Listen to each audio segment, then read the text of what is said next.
In this video, I will share the results of my April 2023 Pocket Money Challenge, as well as my plans and intentions for May. Let's do it.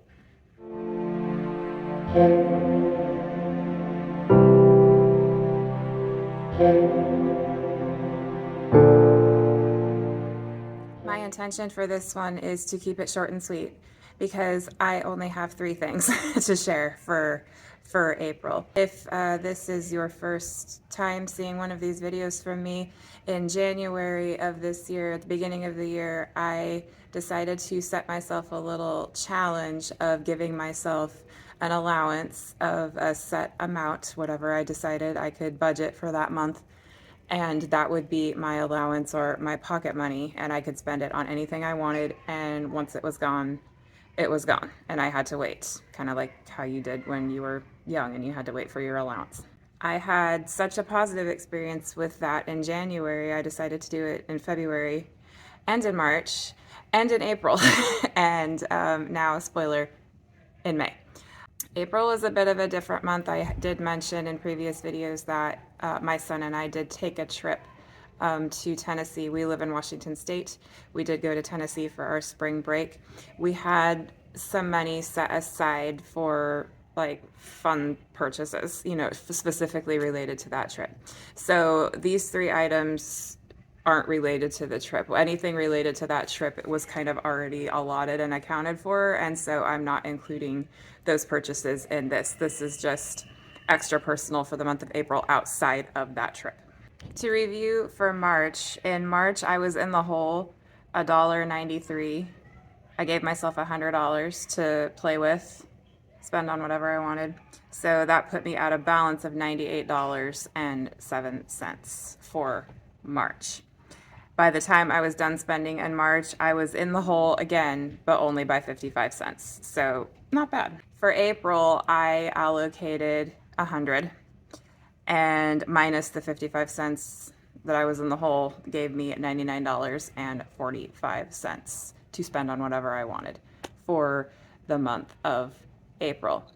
Just for clarification, this category includes anything that's extra, not a necessity or a bill or anything that is required to survive, essentially. And this also for me includes coffees and teas out, because I've mentioned before that that is a hot button category for me. I can spend very quickly, very easily, because coffees and teas out, they're highly accessible, they're convenient, and they're delicious, and I love them. And I really need to keep my attention on reining my spending in for those things. So I do include coffees and teas out, but eating out in general, I don't. Just the coffee house style drinks. So once again, $99.45 is what I was allowing myself to spend for the month of April outside of spring break trip purchases, because those were separate. First personal spend of the month was on April 1st, so right at the beginning of the month. I realized and came to the conclusion that I needed underwear. It's just one of those things you don't often kind of think about, at least me, on a regular basis, and just kind of became apparent that it was time. And I've read several articles that said you're supposed to replace those every 6 to 12 months.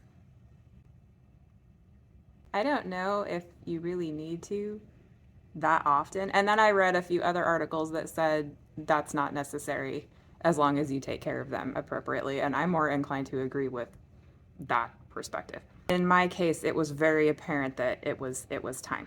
So I got myself some. I ordered from Pact Apparel. Pact is a sustainable clothing and home goods brand focusing on eco-friendly practices, fair trade, and the use of organic cotton. This is my first order from them, and so far so good.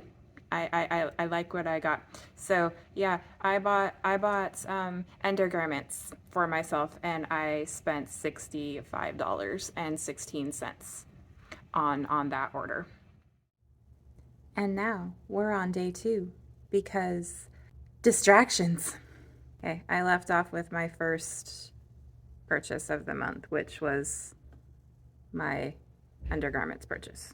It was $65.16, and that was on the first of the month.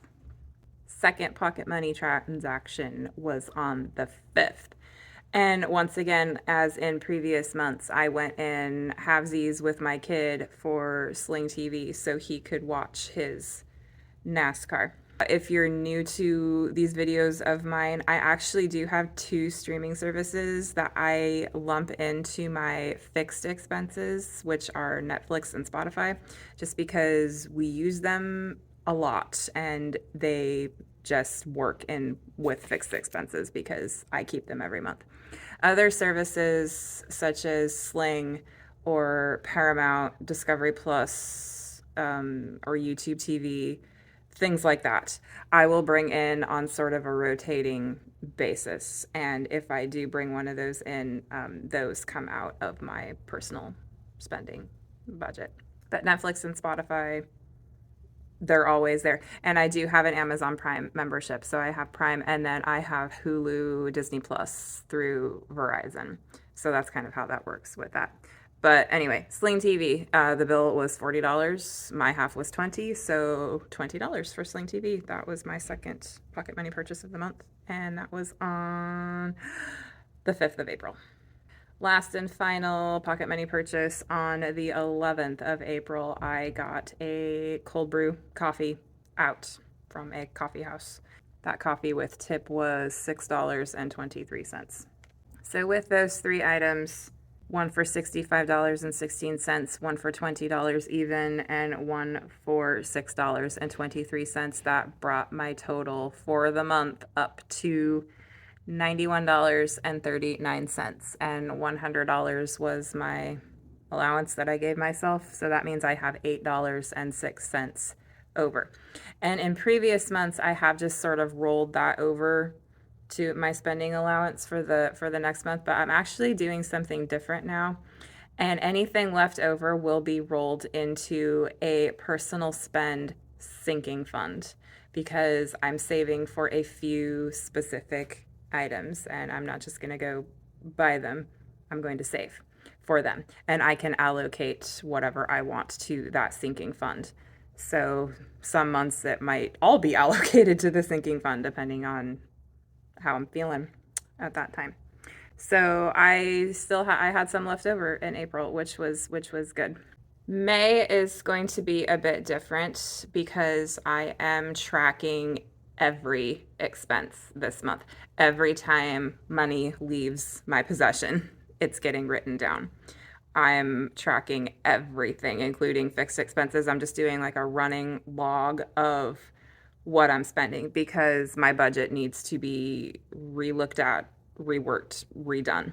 And so I just want to track for a month just to see kind of what those patterns are. I might even track next month as well, just to so I have like a baseline and another reference point to look at. So everything is getting written down. And for the month of May, I originally anticipated that I would allocate myself a bit more just because my son's graduation is coming up and I had a couple of things that I wanted to get for that, but a couple of things in that department have changed. So I was going to get a new dress, but I actually have one that's going to work really, really well. And so I'm going to wear that. And I'm at his graduation, I will actually be wearing a black robe because I am a school staff member and one of the seniors has asked me to present her diploma to her. So I will be wearing a black graduation robe. So my dress isn't really even going to get seen because it will be covered by a black robe. But I still might go out of the way for some shoes. I haven't decided yet. There's also a music performance that I intend on attending. That's toward the end of the month. The ticket isn't exorbitant or anything like that, but that's going to come out of my personal spend. So my initial figure that I was thinking for May was going to be 150, but I'm actually taking that way, way, way down to 75. I'm going to do $75 for my personal spending. for this month. And another thing that was going to be different for May is I'm going to try putting coffees out back in my eating out budget just to see if I can keep it under control there and manage to not overspend in that category. Because when it's in my personal spend category, I really rein in my spending there. If it's in my eating out budget, since I have more allocated there, I can get that can get out of hand. So I just want to see how I do there this month. And so I'm going to put coffees and teas from coffee houses and cafes back into my eating out budget. So those will not be counted in personal spending for the month of May. So yeah, I think that's it. That's April. Um, and I have high hopes for May. And again, this process for me just keeps getting better and better. and I have and as I said before, I do not feel deprived in the slightest. And a lot of that I feel is because this process has really made me look at what I've already got. And it's a lot. It's way more than I need, if I'm honest. And that's going to be, I think, an intention for the latter half of 2023 is working on getting some of those things out of my house and of my life and just moving them on because there's so many things I have. It's just time for them to go. Once school gets out and my summer begins, that's going to be a thing, I think, for me, is working on that. So yeah, that's all I've got for this one. Until my next video, take care. Be well.